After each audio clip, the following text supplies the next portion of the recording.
इस एपिसोड की शुरुआत में हम देखते हैं कि लीशन सुसवान के पास जाता है और कहता है कि कल बड़ी रानी का मेमोरियल है। मैं नहीं चाहता कि बाओनिंग मुझे देखकर अपसेट हो जाए, इसलिए मैं चाहता हूँ कि तुम विशु को अपने साथ ले जाओ। तब सुसवान लीशन की बात मान लेता है और विशु को अपने साथ ले जाता है। वहीं दूसरी तरफ हम देखते हैं कि जाओशाओ राजा के पास आता है और कहता है कि बड़ी रानी की डेथ लीशन की वजह से हुई है, क्योंकि लीशन ने बड़ी रानी को गुस्सा दिलाया जिससे उन्हें हार्ट अटैक हो गया। तब राजा पूछता है कि लेकिन लीशन ने दादी से बदतमीजी से बात क्यों की। तब जाओशाओ कहता है कि लीशन और प्रिंसेस के बीच काफी टाइम से झगड़ा चल रहा है और दोनों का रिलेशन खत्म हो चुका है और दादी को ये बात पता चल गई थी, इसलिए दादी ने लीशन को बात करने के लिए बुलाया था, लेकिन लीशन भड़क गया जिससे दादी की डेथ हो गई। लीशन को पनिशमेंट देने के लिए प्रिंसेस ने मुझे आपके पास भेजा है, आप प्लीज उसको अरेस्ट करने का ऑर्डर दे। राजा ज्यादा छानबीन नहीं करता और क्योंकि जाओशाओ ने कहा था कि प्रिंसेस चाहती है कि लीशन को अरेस्ट कर लिया जाए, इसलिए राजा लीशन को अरेस्ट करने का ऑर्डर दे देता है, जबकि बाओनिंग ने जाओशाओ से ऐसा कुछ नहीं कहा होता। जाओशाओ झूठ बोल रहा होता है। इसके बाद जाओशाओ कहता है कि लीशन बहुत ही पावरफुल है और कल तक अगर उसे ये बात पता चल गई तो वो यहाँ से भाग जाएगा, इसलिए आप मुझे परमिशन दे ताकि मैं आज रात को ही उसे अरेस्ट कर सकूं। तब राजा उसे परमिशन दे देता है। इसके बाद जाओशाओ लीशन के घर जाता है जहाँ लीशन अकेला बैठा हुआ होता है। जाओशाओ कुछ सैनिकों के साथ वहाँ आता है और कहता है कि प्रिंसेस की रिक्वेस्ट पर तुम्हें बड़ी रानी के मर्डर के लिए मैं गिरफ्तार कर रहा हूँ और लीशन को अपने साथ ले जाता है। इसके बाद जाओशाओ लीशन को बंदी बना लेता है और उसे बुरी तरह टॉर्चर करने लगता है। लीशन जाओशाओ से कहता है कि मुझे पता है कि बाओनिंग ने मुझे अरेस्ट करने के लिए नहीं कहा है। तब जाओशाओ कहता है कि नहीं, ये सब बाओनिंग ने ही कहा है क्योंकि वो तुमसे नफरत करती है। बाओनिंग ने तो मुझे इतना भी कहा है कि तुम्हें यहाँ से बाहर किसी ऐसी जगह पर छोड़ दिया जाए जहाँ तुम मर जाओ, लेकिन लीशन कहता है कि मुझे पता है कि तुम झूठ बोल रहे हो। बाओनिंग को अगर ऐसा करना होता तो वो ये सब पहले ही कर चुकी होती, वो अभी भी मेरी केयर करती है। ये सुनकर जाओशाओ को और भी ज्यादा गुस्सा आ जाता है और वो उसे और ज्यादा टॉर्चर करने लगता है। ये सब एक गार्ड देख रहा होता है और वो ये बात जाकर चिंगी को बता देता है कि जाओशाओ ने लीशन को बंदी बना लिया है और उसे बुरी तरह टॉर्चर कर रहा है। चिंगी ये सुनकर खुश हो जाती है और अपनी मेड से कहती है कि ये तो अच्छा हुआ, अब हमें कल के ड्रामे के लिए तैयार रहना है। वहीं पर मीरो भी होती है जो कि ये सब सुन लेती है और बहुत ही ज्यादा हैरान हो जाती है। इसके बाद मीरो सीधा लीशन से मिलने जेल जाती है और लीशन को दवाई देती है। लीशन मीरो से कहता है कि प्लीज मैं बाओनिंग से एक बार बात करना चाहता हूँ, तुम मेरी हेल्प करो। तब मीरो कहते हैं कि मुझे पता है कि तुम बाओनिंग से क्या कहना चाहते हो, लेकिन उसके लिए तुम्हें खुद को जिंदा रखना होगा। कल मैं मौका देखकर उनसे बात करूंगी। लीशन मीरो को थैंक यू कहता है और इसके बाद मीरो वहां से चली जाती है। वहीं दूसरी तरफ हम देखते हैं कि जाओशाओ अपने मेन सर्वेंट से कहता है कि हमें आज रात ही लीशन को कंट्री से बाहर लेकर जाना होगा और यहाँ से दूर कहीं छोड़ देना होगा। तब जाओशाओ का सर्वेंट कहता है कि क्यों ना हम उसे मार दे। तब जाओशाओ कहता है कि नहीं, अगर बाओनिंग को कुछ भी पता चल गया तो जो एक चांस मुझे मिला है वो भी खत्म हो जाएगा, इसलिए जैसे मैंने राजा से परमिशन ली है वैसे ही हम लीशन को किसी बहुत ठंडे एरिया में छोड़ देंगे जहां वो खुद ही कुछ दिनों में मर जाएगा। इसके बाद रात में लीशन को जेल से ले जाकर कंट्री साइड पर किसी ठंडे एरिया में छोड़ने के लिए ले जाया जाता है। अब नेक्स्ट मॉर्निंग बाओनिंग, चिंगी, राजा और सभी ऑफिसर बड़ी रानी के मेमोरियल पर होते हैं। सभी लोग बड़ी रानी के लिए प्रे करते हैं। इसके बाद बड़ी रानी के द्वारा छोड़े गए कामों को उनकी आखिरी विश के तौर पर पढ़ा जाता है और सभी लेटर को वहां लाया जाता है। चिंगी लेटर में से एक लेटर उठाती है जिसे उसने ही उनमें रखा था और उसे पढ़ती है और कहती है कि दादी की आखिरी विश है कि वो लीशन और बाओनिंग का डिवोर्स चाहती थी। चिंगी बाओनिंग को फोर्स करती है कि हमें उनकी आखिरी विश को पूरा करना चाहिए क्योंकि ये एक रूल है। तब बाओनिंग कहती है कि ठीक है, लेकिन अगर ये लेटर असली है तो। इसके बाद बाओनिंग उस लेटर को लेती है और कहती है कि ये हैंडराइटिंग दादी की ही है, लेकिन इसमें से जो स्मेल आ रही है वो स्मेल दादी के रूम में नहीं है। इसके बाद दादी की पर्सनल मेड भी उस लेटर को स्मेल करके देखती है और कहती है कि हाँ, ये स्मेल दादी के रूम में जो स्मेल है उससे अलग है। तब चिंगी थोड़ा भड़कते हुए कहती है कि तुम कहना क्या चाहती हो, तुम मुझे फंसाने की कोशिश कर रही हो। तब बाओनिंग के कहने पर महल के डॉक्टर को बुलाया जाता है। महल का डॉक्टर उस लेटर को और दादी के हैंकी दोनों को स्मेल करके देखता है और बताता है कि दोनों की स्मेल अलग अलग है। जो स्मेल इस इस लेटर से आ रही है इसमें एम्बरगिस की स्मेल है। इसके बाद रिकॉर्ड देखा जाता है कि किसने एम्बरगिस को मंगवाया था और रिकॉर्ड्स में लिखा होता है कि चिंगी रानी के कहने पर मिरोंग ने इसे महल के दवाखाने से लिया था।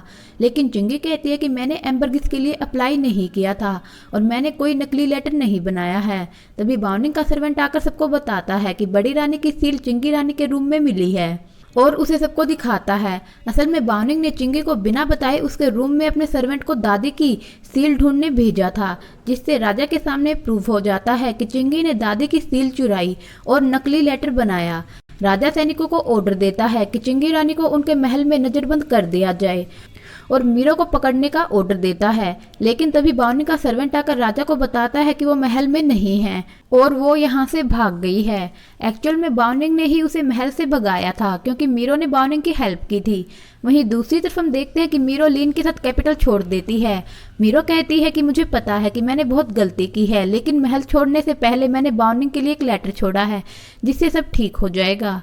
अब सबके जाने के बाद बाउनिंग का सर्वेंट बाउनिंग को लेटर देता है और कहता है कि मीरो ने जाने से पहले आपके लिए ये लेटर छोड़ा है। बाउनिंग जब उस लेटर को पढ़ती है तो उसमें लिखा होता है कि पिछली रात एक ऑर्डर दिया गया है और लीशन को जेल में डाल दिया गया है। लीशन की वजह से बड़ी रानी की जान नहीं गई, बल्कि कुछ टाइम से बड़ी रानी बहुत स्ट्रॉन्ग दवाई ले रही थी जिस वजह से उनकी जान गई।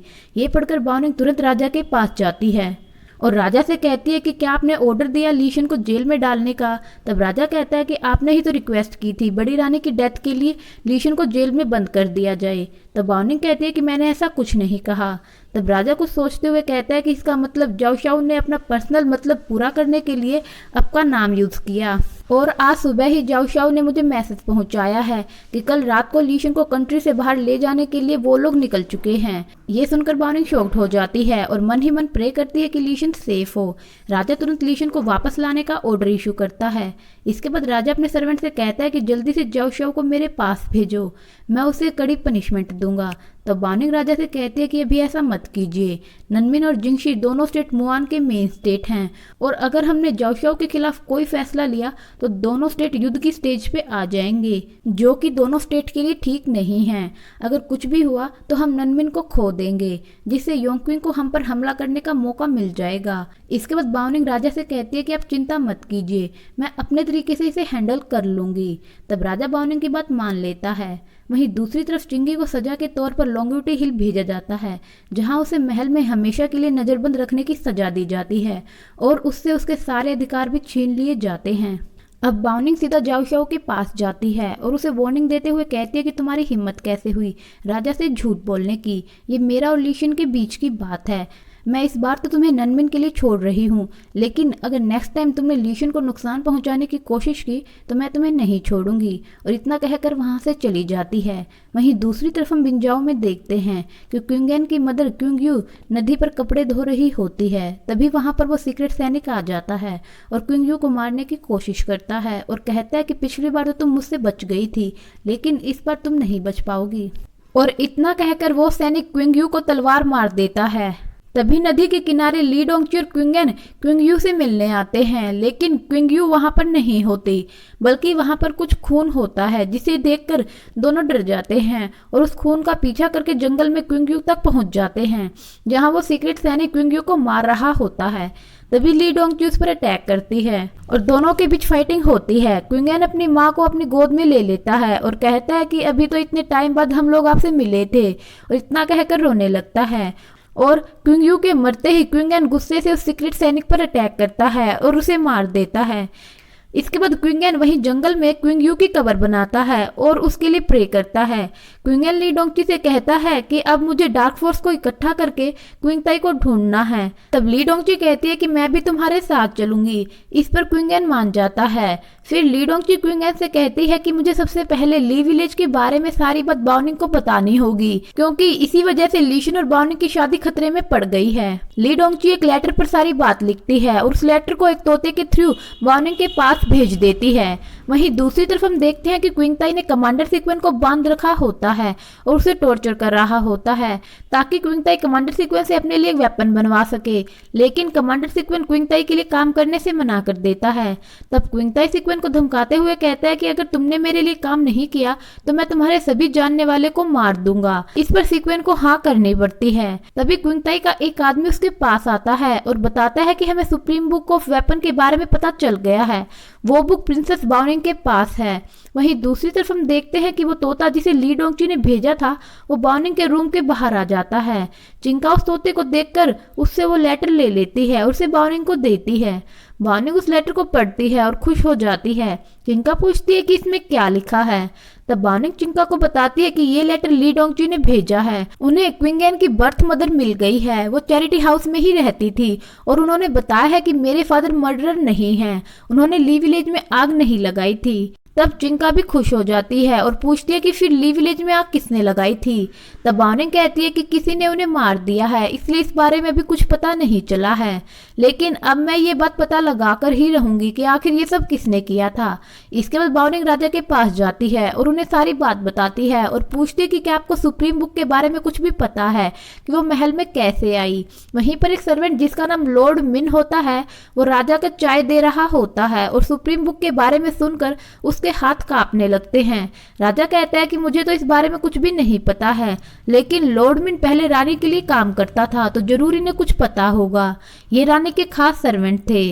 राजा लॉर्ड मिन से पूछता है कि क्या तुम्हें कुछ पता है, लेकिन लॉर्ड मिन कहता है कि मुझे इस बारे में कुछ भी नहीं पता है और वहां से चला जाता है। लेकिन बाओनिंग को उस पर शक होता है कि लॉर्ड मिन को जरूर कुछ पता है, इसलिए बाओनिंग लॉर्ड मिन के लिए एक प्लान बनाती है और अपने सर्वेंट से कहकर सभी नौकरों में ये बात फैला देती है कि रानी के पास एक सुप्रीम बुक थी जिसे ट्रेजर रूम में रखा गया था और ट्रेजर रूम में आग लगने के बाद वो बुक गायब हो गई और जो कोई भी उस बुक के बारे में बताएगा उसे इनाम दिया जाएगा। सभी नौकर उस बुक की बात करने लगते हैं और जब लॉर्ड मिन वहां से जा रहा होता है सभी नौकर उसे बिठा लेते हैं और कहते हैं कि आप तो रानी के फेवरेट थे, तो क्या आपको सुप्रीम बुक के बारे में पता है। सुप्रीम बुक का नाम सुनकर लॉर्ड मिन उन सब पर गुस्सा करने लगता है और कहता है कि उस बुक का कभी नाम भी मत लेना और गुस्से से वहां से चला जाता है।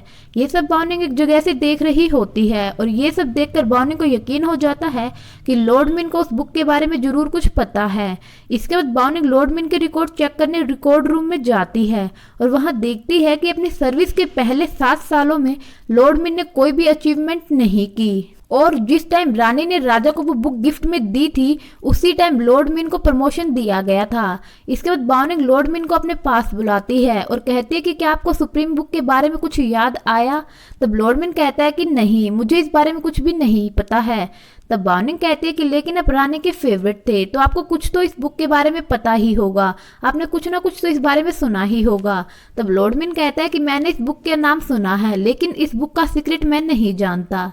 तब बाओनिंग लॉर्ड मिन को उसके रिकॉर्ड दिखाती है और कहती है कि जिस टाइम रानी ने ये बुक राजा को दी थी उसी टाइम आपको प्रमोशन दी गई, इसका क्या मतलब है। तब लॉर्ड मिन को पसीना आने लगता है और वो कहता है कि ये बस एक कोइंसिडेंस है, मुझे इस बारे में कुछ भी नहीं पता। लेकिन बाओनिंग भी हार नहीं मानती, वो कहती है कि ये बुक तो ली विलेज में एक औरत के पास थी। कहते हैं योंगक्विंग के लोगों ने ली विलेज में आग लगाई थी, फिर वो बुक रानी के पास कैसे आई। इसका मतलब तो यही है कि उन्होंने योंगक्विंग का साथ दिया और उस बुक को उनसे ले लिया, जो कि एक क्राइम है।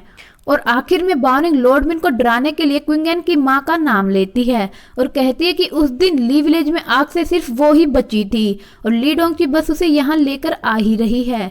लेकिन अगर आप मुझे सब बता देंगे तो मैं आपको छोड़ दूंगी, लेकिन अगर ली डोंगची के आने के बाद मुझे उनसे सब कुछ पता चला तो फिर आपको मैं पनिशमेंट दूंगी, आपको मुझसे कोई भी नहीं बचा पाएगा। ये सुनकर लॉर्ड मिन डर जाता है और यहीं पर यह एपिसोड खत्म हो जाता है। अगर आपको ये एपिसोड पसंद आया तो मेरे चैनल को सब्सक्राइब कीजिए और मेरी वीडियो को लाइक कीजिए। Thank you.